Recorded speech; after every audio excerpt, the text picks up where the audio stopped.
Hello and welcome to the next episode of the Interlocking Loops Flosstube video. I'm your host Angela, and this video will be a little bit about my crafty endeavors, including cross stitch, a little bit of quilting, and a little bit of knitting. It's the first day of spring. It's actually March 20th, 2022.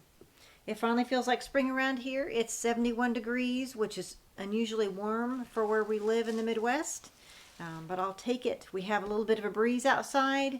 Tomorrow is supposed to be 72 and windy, and then rainy and cold the rest of the week, but we're taking advantage of today. We had a little bit of rain a few days ago, and our grass is starting to green up a little bit, and that's exciting. Since we talked last, we have had some more lambs born on the farm. The most recent set of twins was born on St. Patrick's Day, so we've named the little ram lamb Patrick. He's black with white spots, and his sister, who's darker color, mostly black, I named her Maggie McGarity. Now, for those of you that are Big Bang Theory listeners, may get the reference to Maggie McGarity. So that's a little piece of trivia. In case you ever want to watch reruns of Big Bang Theory, you may come up with that name. So they're doing well in the barn, and we have 4 more girls left to lamb, and we're anxiously awaiting that. So it's been exciting here. Our baby goats, the last ones we had, are nearly a month old now, and they're doing really well also. Let's talk a little bit about crafty things. I was nearly done, but I did finally finish the cookies and coffee by Stitching with the Housewives, one of their tiered tray tidbits. I thought that was just adorable. So I do not have it fully finished, but that's for next year to worry about. So it's on Coffee Tea Dyed Ada on the DMC called for colors. I think it turned out great. And I've enjoyed making some of the floss keepers with some cardstock from Hobby Lobby. And then I double-side it with a thicker cardstock, and I can write down what colors it is and keep those all together. On a ring, for example, Stitching with the Housewives uses similar colors on a lot of their same theme things. I can keep it right in the bag, and I'm ready to go. So that one's been finished. Since we talked last, I started and finished Leprechaun Lane. I did make some adjustments to this pattern. Stitched in DMC, also the chalkboard black. I made a mistake on the roof here, and I'm not sure if I'm going to pull out those green stitches and actually do them in white like it is written, but we'll see. So I thought that turned out really well. Also, that'll be cute for my tiered tray. You can see over my shoulder, that's what I have for St. Patrick's Day decorations for this year. A little Hobby Lobby, a little cross stitch thrown in, and a little bit of greenery. Let's see. Then another one that's in process. You know how I like to stitch with the season, with the theme. Yes, I'd actually hoped to get this one done by Thursday night. Didn't get done. It's Shamrock Farm by Stitching with the Housewives yet again. Do you sense a theme here? Their patterns are so adorable. So this one is in progress, also on the 14 count Ada. So I've got most of the truck done. I have the lamb nearly done, and one of the shamrocks, and I hope to have that done before the day's out today. So that's coming along really well. And I did the same thing with making the thread drops out of some of the decorator paper in the scrapbooking section of Hobby Lobby, backed with a more solid, thicker cardstock, and then I was able to write down the different colors on the back as a key, and I think that's come along really well and worked pretty well for me. So those are finishes. So let's talk a little bit about what I'm going to be working on. If you remember, I did a flea market flowers. I have Lori Holt's big pattern. This makes a fairly sizable cross stitch piece when all put together. I decided I would make a variety of small pillows for spring. Last year I did one section And this is how it looks in the pattern. Here's mine finished on 16 count Aida, 2 flosses over 1. And I also purchased some vintage cloth by Lori Holt. That's the 10 count even weave. That's also an ivory, because I thought maybe I'd want to make some of these flowers bigger, even than what it calls for. Like maybe this gorgeous one here, maybe this gorgeous one up here, to make it even bigger pillow for in a little cute bowl or decoration for spring. And I think, if I remember what I've heard, you use 4 strands with the 10 count of the DMC. So I'm hoping to get that started and have some results with that. This is another section where I've got all the colors for the flea market flowers in DMC. Aren't all those pretty? So pretty. And I just love them all. Very much springy to summer colors, and I think that would look nice. So that's soon to be started. We've had I've had a family member that's been in now the hospital and having some health problems, and between farm work and working quite a bit, I haven't had quite as much crafting time, but I do have lots of plans anyway. The next thing I want to talk a little bit about acquisitions, because I've been using so much chalkboard black Aida, and the store I usually get it from was out of the 14 count. I found another person on Etsy, the Farmer's Attic, and I bought some chalkboard black Aida in a 21.5 inch by 36 inch from the Farmer's Attic, and I had fast shipping, no trouble at all, and I would recommend shopping over there if you need any supplies as well. Because I thought I could do some more of these adorable Stitching with the Housewives designs, and I was going to need it, right? Another thing that came in the mail is from another button company, just another button company, the Button Lovers Club 2022, the Be Happy. And there's all kinds of buttons in this little tin. Spring motifs. I'll show you one of the really cute ones. It's a bee skip. Check this out. I don't know how well you can see that. Isn't that adorable? So if you've thought about joining a club, this is a cute one. I think it's roughly quarterly. Here's another cute one. This is a pansy. If you guys like pansy flowers, I think they're adorable. So that is the Just Another Button Company Button Lovers Club. Alright, let's talk a little bit about knitting. I don't remember if I'd had these socks started the last time we talked.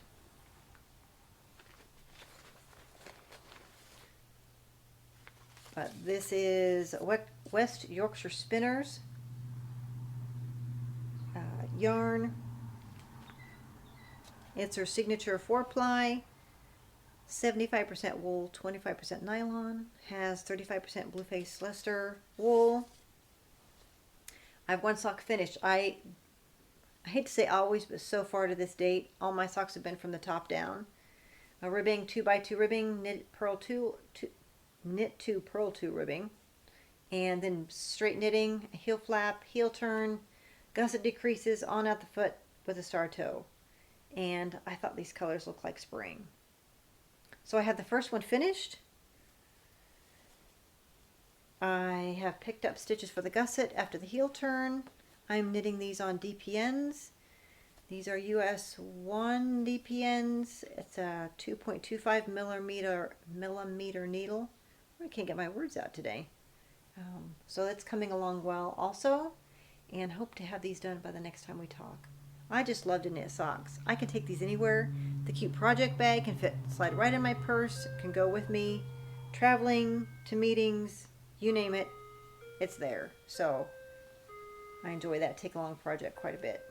Sometimes I need more light, better light for the cross stitch than I do the knitting, and so the knitting is extra portable then when lighting may not be super great.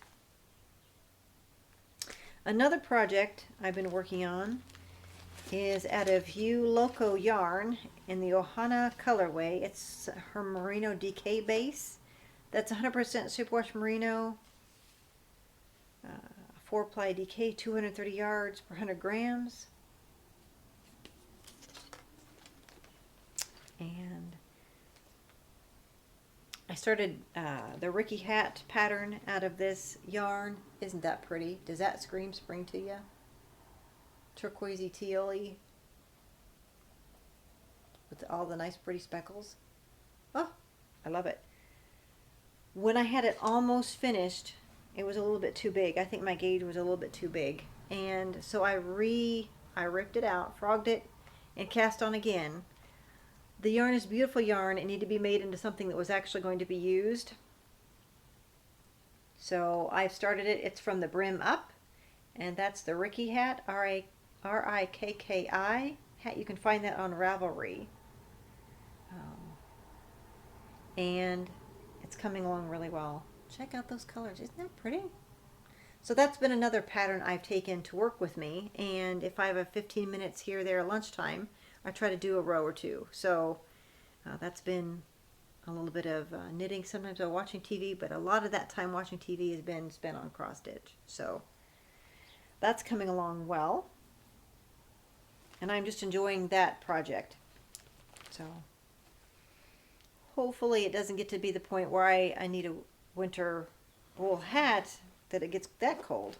But we'll cross our fingers on that. Mother Nature's kind of, she does her own thing, doesn't she? So I don't think I had this finished last time we talked. We had the Disappearing 9-patch block I had for Quilt Guild. I got it finished. As most of you know, I'm a beginning quilter. This is kind of pink corally color. So here's the block.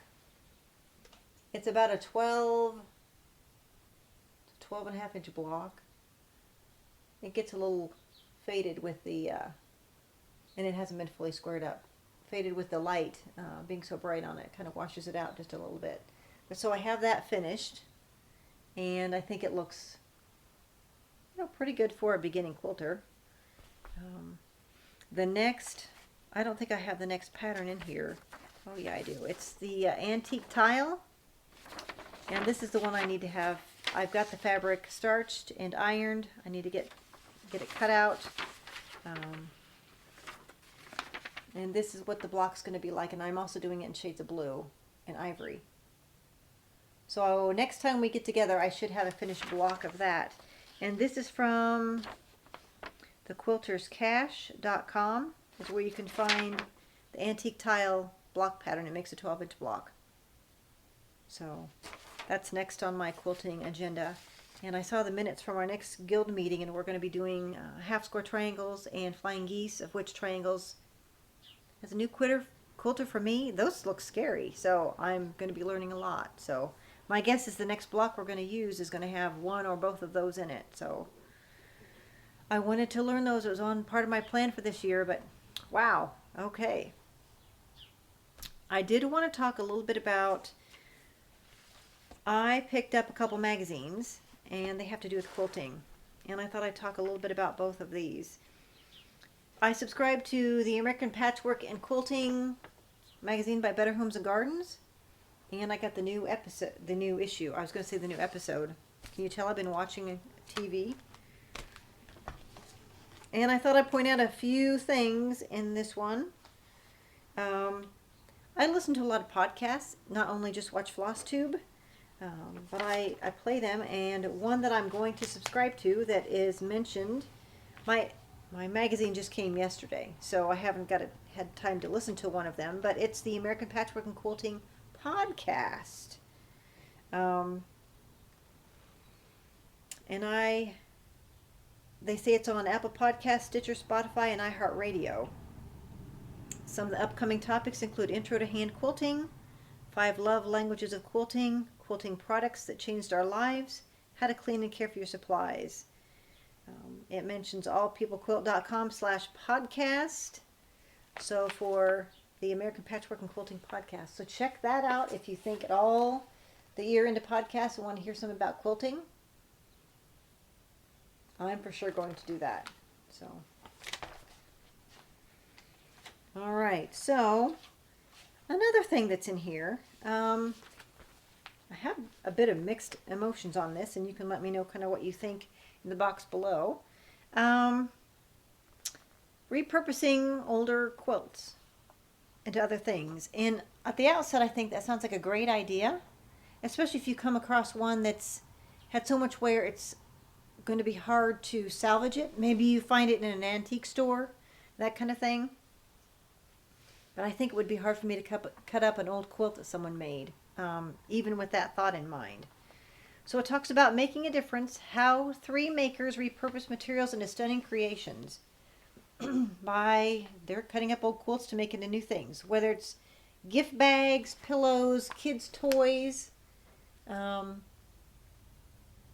gift bags, maybe I mentioned that, little pillows, decorations for the Christmas tree. All those things are cute. I mean, it might be nice to have some of the ones of the quilts that maybe your grandmother or your aunt made, cut up and made some ornaments for the Christmas tree. I still think for me that would be tough to cut up a quilt somebody made and spend all that time on. So if you have a feel for that one way or the other, I'd like to hear from you. Go ahead and leave a message down below. Hit that subscribe button if you'd like to have the next episode of this sent right to you and you to be notified. There's another thing I wanted to point out in this very same issue, and this is the one that's out in newsstands now. Display until, it says, April 1st. Issue 175 of allpeoplequilt.com. This talks about 5 earth-friendly projects for your home. And we have a grocery tote. We have reusable makeup remover sponges. We have a silverware caddy.